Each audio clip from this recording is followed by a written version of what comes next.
അനുദിന ബൈബിൾ വായന നമുക്ക് ശ്രവിക്കാം. കടൽ തീരത്ത് വെച്ച് യേശു വീണ്ടും പഠിപ്പിക്കുവാൻ തുടങ്ങി. വളരെ വലിയ ഒരു ജനാവലി അവന് ചുറ്റും കൂടി. അതിനാൽ കടലിൽ കിടന്ന ഒരു വഞ്ചിയിൽ അവൻ കയറിയിരുന്നു. ജനങ്ങളെല്ലാം കരയിൽ കടലിനഭിമുഖമായി നിന്നു. അവൻ ഉപമകൾ വഴി പല കാര്യങ്ങൾ അവരെ പഠിപ്പിച്ചു. അവരെ ഉപദേശിച്ചുകൊണ്ട് അവൻ പറഞ്ഞു, കേൾക്കുവിൻ, ഒരു വിതക്കാരൻ വിതയ്ക്കുവാൻ പുറപ്പെട്ടു. വിതച്ചപ്പോൾ വിത്തുകളിൽ ചിലത് വഴിയരികിൽ വീണു. പക്ഷികൾ വന്ന് അവ തിന്നുകളഞ്ഞു. മറ്റു ചിലത് മണ്ണ് അധികമില്ലാത്ത പാറപ്പുറത്ത് വീണു.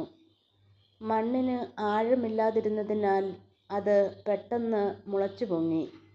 സൂര്യനുദിച്ചപ്പോൾ അത് വെയിലേറ്റ് വാടുകയും വേരില്ലാതിരുന്നതിനാൽ കരിഞ്ഞു പോവുകയും ചെയ്തു. വേറെ ചിലത് മുൾച്ചെടികൾക്കിടയിൽ വീണു. മുൾച്ചെടികൾ വളർന്ന് അതിനെ ഞെരുക്കിക്കളഞ്ഞു.